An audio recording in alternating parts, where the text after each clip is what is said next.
Waters World is on tonight. You want Mexico to pay for the wall?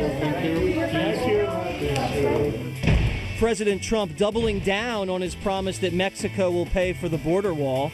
Tonight, in a Waters World exclusive, the chief of the U.S. Border Patrol sits down in her first on-camera interview to talk immigration, Mexico, and the wall. And that is a dress that is designed to show off your girliness. Don't then tell us that you're crusading for an equal place for women at the table, because you're not.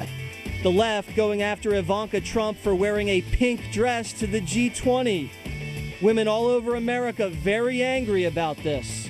A feminist shootout tonight. Plus, President Trump over in France commemorating the 100-year anniversary of Americans in what war? Cold War. In true Waters World tradition, we hit the Jersey Shore looking for answers to our French-American history quiz. It all begins right now. Welcome to Waters World. I'm Jesse Waters. Politics and patriotism, that is the subject of tonight's Waters Words. Did Donald Trump Jr. give the left ammo by taking this meeting with the Russian lawyer? Yes. But has the left taken this ammo and shot themselves in the foot with it? Of course they have. Case in point. We're now beyond obstruction of justice in terms of what's being investigated. This is moving into perjury, false statements, and even into potentially treason. It's a White House in disarray.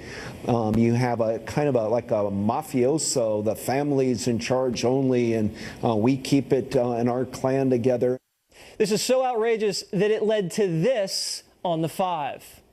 I'm very sick of the left calling the Trump family unpatriotic. They're now the McCarthyites. Let's remember what party defeated the Soviet Union while the Democratic Party was trying to appease and mimic communism. Yes. Democrats have been cozying up to dictators and our enemies for years, giving the Iranians billions of dollars, giving the North Koreans billions of dollars, shaking Hugo Chavez's hand, shaking Castro's hands. The Clintons were taking money from Chinese nationals in the 1996 re-election campaign and then selling satellite technology to the Chinese that enabled their missile program to blow up. The media colluded with the Democrats, letting Hillary cheat during the debates. President Obama palling around with domestic terrorists, sitting in the same church as an American-hating preacher. The Democrats undermining the military. Let me just say, this is giving birth to ISIS, lying about a terrorist attack on the eve of the election. No,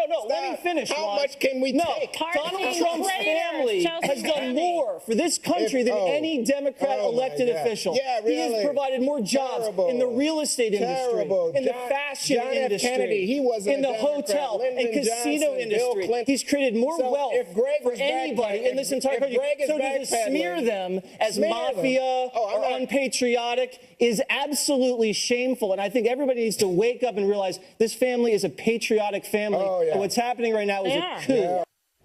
Newt Gingrich put this whole so-called scandal into perspective and pointed out the blatant hypocrisy perfectly.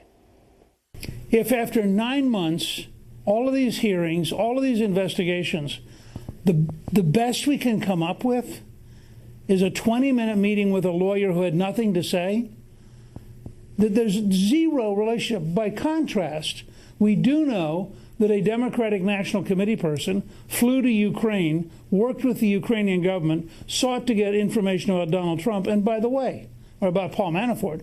And by the way, I don't see Mueller putting that on his list of investigations. I don't see that kind of collusion seeming to bother anybody. You want to talk emails? How about the 33,000 emails Hillary Clinton destroyed? Okay? Now, how come that's not a crime?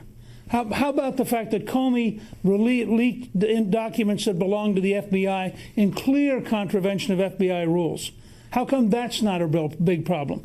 I mean, let's just go down the list. How come Bill Clinton's getting $500,000 from a Moscow bank? That's not a problem. How about the fact that the chairman of the campaign's brother was a registered agent of the Clinton campaign, registered agent of a Russian bank? Oh, that's not a problem. How about millions of dollars going to the Clinton Foundation while the Secretary of State approves uranium being given to the Russians, being sold to the Russians? That's not a problem. This city right now, the news media in this country is in a frenzy that is leading it to desperately seek something. This week, I have no more words. During the campaign, President Trump promised to build a border wall, a promise he's sticking to. We will build the wall. We've already started planning. It will be built. I'm a builder. That's what I love to do. That's probably what I do best. I'm a builder. President Trump also said Mexico would pay for the wall. He's making good on that as well. You want Mexico to pay for the wall? President Trump said that to the Mexican president's face. And he's coming up with new ideas to maximize safety. Just this week, he suggested that the wall be see-through to give border guards greater visibility. And it's not just talk. The Department of Homeland Security is getting to work and expecting to construct 4 to 8 prototypes by the end of the summer. Joining me now for her very first on-camera interview is Acting Chief of the United States Border Patrol, Carla Provost. So, Chief, many Americans do not live close to the border, so they don't understand the danger involved in the environment down there. Please describe to them the cartel activity, the drug smuggling, and the dangerous environment that poses such a threat and why it's so important to neutralize it. Certainly, Jesse. You know, our men and women on the front line put themselves at risk every day as they're trying to protect this great nation. As you said, the cartels, the transnational criminal organizations, they're worried about getting their product across the borders, whether that be people, whether it be narcotics or other things that could do us harm. And it really is an environment that our frontline employees are at risk. They do a great job of protecting this nation and really putting their lives on the line day in and day out. And which cartel is operating primarily down on the border region? We have numerous cartels that work in the area, so spread out across the entire southwest border, but that is something that we work very closely with our partners in the intelligence community as we work to try to impact those cartels. And the drugs that are being smuggled across, what are the top 3 drugs that are coming across? Well, for the Border Patrol, we still see the largest numbers of marijuana, though that has been dropping. Methamphetamine, cocaine, heroin, as well as fentanyl are coming across the border. Okay. So now the border wall is going to go up pretty soon, we believe. And now it could be see-through to give the people on the borders some transparency so they could see all these things flying across and they're not surprised by anything.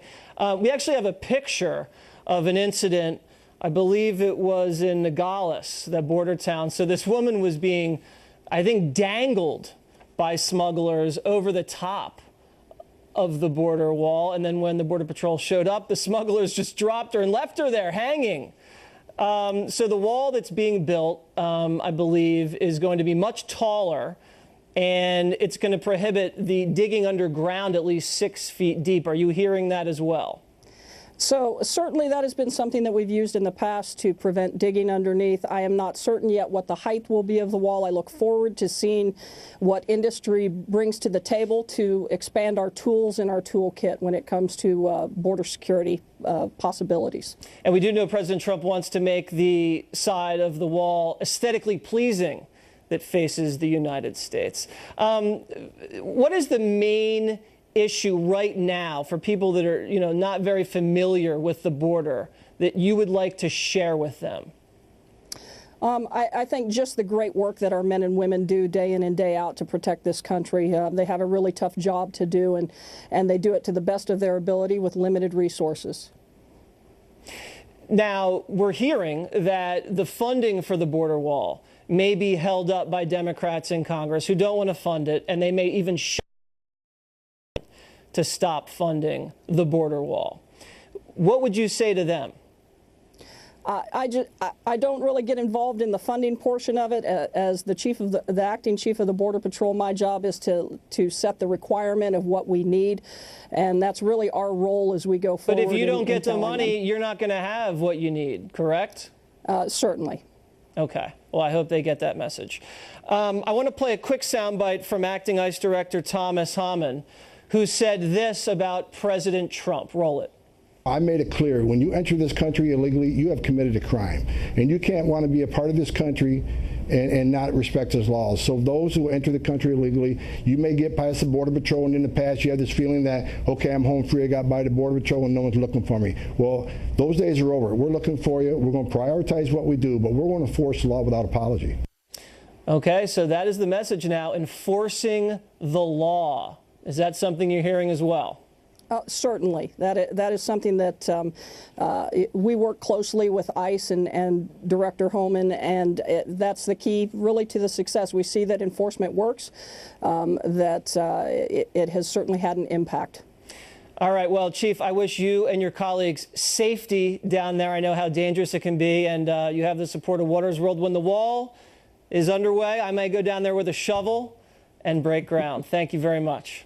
Thank you, Jesse. One of the leaders of the anti-Trump movement is calling on Americans to get violent and fight the right. He's going to be here next. And the president kicked off France's Bastille Day parade, but how much do Americans know about it? What is your favorite French food? French fries, of course.